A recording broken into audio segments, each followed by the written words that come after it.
वृषभ राशि के लोगों को बहुत टाइम से इंतजार है कि हमें फाइनेंशियली स्टेबिलिटी कब मिलेगी, पैसा कब जुड़ेगा, खर्चे कब रुकेंगे। तो ये जो वीक है और आने वाला जो समय है, ये नया साल 2026 आपके लिए फाइनेंशियली बहुत अच्छा आया है। आने वाले समय में देवगुरु बृहस्पति की कृपा से फाइनेंशियल लॉसेस कवर होंगे, पैसा बनेगा, पैसा जुड़ेगा और आय के नए नए स्रोत आपके पास जमेंगे। आइए एक बार समझ लेते हैं कि ऐसा क्या योग बन रहा है, किन कारणों से पैसा आपके पास आएगा, किन बातों का आपको ध्यान रखना है। तो अभी हम बात करेंगे बृहस्पति की। बृहस्पति आपके धन स्थान में विराजमान है। गुरु को नैसर्गिक रूप से धन का कारक माना जाता है। गुरुदेव देवगुरु बृहस्पति नैसर्गिक रूप से धन के कारक हैं। 11th हाउस के लॉर्ड होके 2nd हाउस में बैठे हैं। आप देखिए 11वें घर में मीन राशि है। मीन राशि के स्वामी बृहस्पति आपके 2nd हाउस में बैठने का अर्थ होता है लक्ष्मी योग बनना। इस समय पर बृहस्पति की कृपा से लक्ष्मी योग बना हुआ है।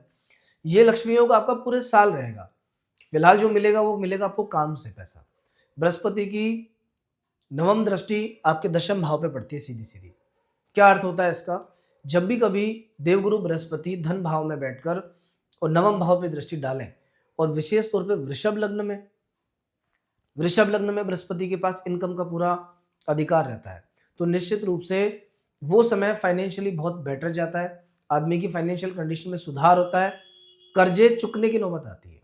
कर्जों का चुकारा होता है। जो बहुत लंबे समय से कर्ज आपका पड़ा हुआ है, कुछ पैसे आप चुका नहीं पाए, बैंक का लोन है, कोई और लोन है, इस साल में धीरे धीरे रिकवर होगा। लेकिन अब प्रश्न ये है कि पैसा आएगा कहाँ से?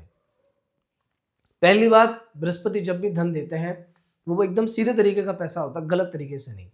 तो अगर आप ये चाहते हो कि गलत माध्यम से कोई पैसा आपके पास आ जाए, तो वो तो देखो आएगा नहीं।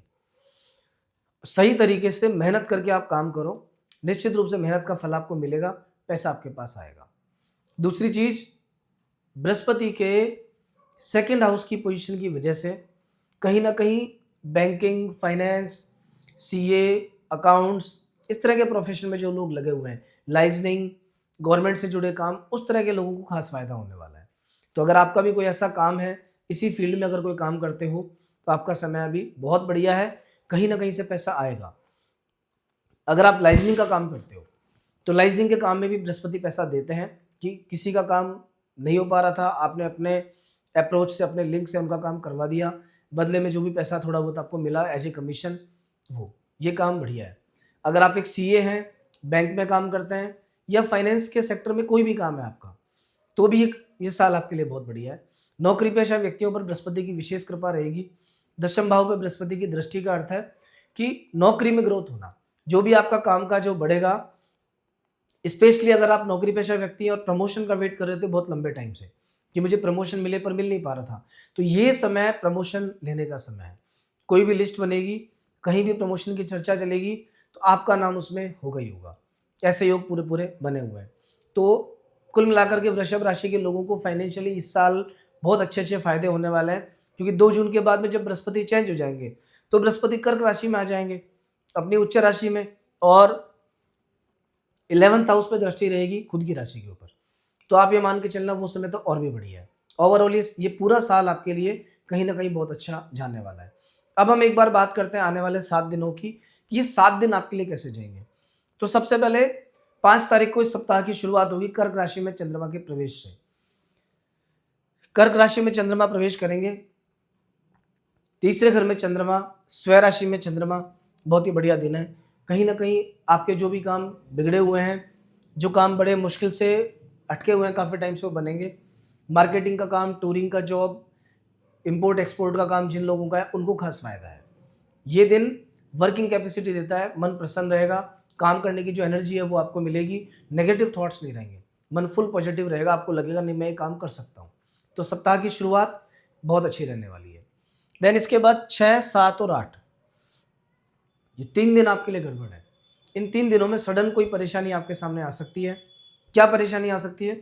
सबसे पहले तो परिवार में कोई झगड़ा हो सकता है, जिस झगड़े की वजह से आप परेशान हो जाओ और आपके 3 दिन खराब हो जाए। झगड़ा किससे? या तो माता पिता से, या पति मतलब अपने जीवन साथी से, या सास ससुर से। यही फैमिली मेंबर्स हमारे नज़दीक में सबसे ज़्यादा रहते हैं। इन्हीं लोगों में से किसी के साथ झगड़ा होने की पूरी संभावना है। उसके बाद केतु और चंद्रमा का योग बनेगा 4th हाउस में, 6, 7 और 8 में। इसे कहते हैं चंद्र ग्रहण योग। चंद्र ग्रहण योग का काम होता है स्वास्थ्य संबंधी परेशानियां देना, हेल्थ इश्यूज क्रिएट करना। तो कहीं ना कहीं सर्दी, खांसी, जुकाम, कफ, कोल्ड, ये परेशानियां आपको परेशान कर सकती हैं। गला खराब हो सकता है, पेट खराब हो सकता है, अस्थमेटिक प्रॉब्लम ट्रिगर कर सकती है, सर्दी खांसी मिलकर आपको परेशान कर सकते हैं और उससे आपकी वर्किंग कैपेसिटी इफेक्ट होगी। थोड़ा सा ध्यान रखिएगा। 6, 7, 8 तारीख को शांति से निकालना। निर्णय क्षमता इफेक्ट होगी, इसलिए इन्वेस्टमेंट मत करना, नए व्यक्ति से मत जुड़ना, नई जगह का ट्रैवल मत करना। कुल मिला के इन 3 दिनों को शांति से निकाल देना। अगर कोई रिलेशनशिप चल रहा है आपका, झगड़ा हो सकता है वहां पे, तो बातचीत में संयम बरतना। थोड़ा सा गुस्सा आपको आएगा, थोड़ा सा गुस्सा उनको आएगा, पता चलेगा दिक्कत हो गई। ये पीड़ा परेशानी देने वाला भी है, कई बार ब्रेकअप भी हो जाता है ऐसे टाइम पे। तो 6, 7, 8 3 दिन विशेष सावधानी बरतने के हैं। 9 तारीख और 10 तारीख, ये 2 दिन बहुत ही शानदार दिन है। पंचम भाव में चंद्रमा विराजमान होंगे, लक्ष्मी भाव में एकादश भाव पे दृष्टि रहेगी। क्या क्या अच्छे फल मिलेंगे? सबसे पहले तो चंद्रमा एकाग्रता को बढ़ाएंगे, तो पढ़ने वाले स्टूडेंट्स के लिए बहुत अच्छा है। दूसरी बात, चंद्रमा मन प्रसन्न रखेंगे, रिश्तों को मजबूत करेंगे। तो जिन लोगों के भी रिश्ते कमजोर पड़ गए, रिलेशनशिप में झगड़े हो रहे हैं, एंगेजमेंट हो गई किसी के साथ पर वहां नहीं बन पा रही, उनके विचार मिलने लगेंगे। तीसरा, चंद्रमा धन के कारक है। यहां बैठने के बाद चंद्रमा सडन पैसे का योग बनाते हैं। कोई ऐसे साधन से, शेयर मार्केट से, मार्केट में रुका हुआ पैसा आ जाए, अटका हुआ पैसा आ जाए, किसी और तरीके से आ जाए, पर कहीं ना कहीं से फाइनेंस के योग बनते हैं तो पैसा आपको मिलेगा। और चौथा फायदा जो यहाँ पे होगा कि आपके लिए गए निर्णय बहुत अच्छे जाएंगे, जो डिसीजन लोगे बढ़िया जाएगा। जिस किसी व्यक्ति के पास कोई काम के लिए जाओगे वो आपका काम करेगा और ओवरऑल स्वास्थ्य अच्छा रहेगा, मन अच्छा रहेगा, धन अच्छा रहेगा। लास्ट की बात करेंगे 11 तारीख की। 11 तारीख को चंद्रमा 6ठे घर में तुला राशि में रहेंगे। मिले जुले फल मिलेंगे, थोड़ा खर्चा बढ़ा रहेगा, हल्का सा मन में असमंजस की स्थिति रहेगी, मैं ये काम करूं या नहीं करूं, ये सिचुएशन हो सकती है। लेकिन फिर भी ये दिन आपका जाएगा बढ़िया। रोग ऋण शत्रु से मुक्त करने वाला है, बीमारियां थोड़ी कम होंगी।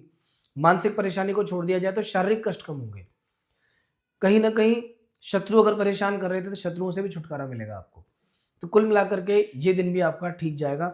इस पूरे वीक की समरी अगर मैं आपको बताऊं कि सबसे अच्छा दिन कौन सा है, तो 5 तारीख, 9 तारीख और 10 तारीख। 3 दिन ऐसे हैं जब भाग्य पूरे तरीके से आपके साथ है। जो काम करोगे उस काम का रिजल्ट अच्छा आएगा। इन 3 दिनों का जितना फायदा उठा सकते हो उतना उठाइएगा।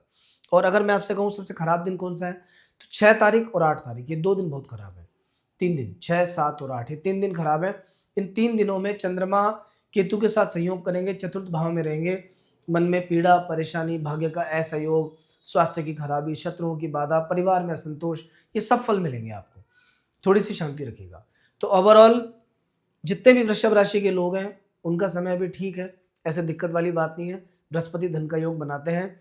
और अभी व्हीकल में ध्यान रखना, जरा सा गाड़ी वाड़ी जब चलाते हो तब थोड़ा सेफ्टी बरतना, क्योंकि जो मंगल सूर्य बैठे हैं आपके अष्टम भाव में, 2 अन्य ग्रहों के साथ योग बना के 4 ग्रहों का योग बन गया। ये योग कभी कभी हेल्थ इशू देता है, गर्मी की परेशानियां देता है, अल्सर, जलन, एसिडिटी, पित्त का बढ़ना, अर्टिकेरिया, ये सब प्रॉब्लम्स क्रिएट हो जाती हैं।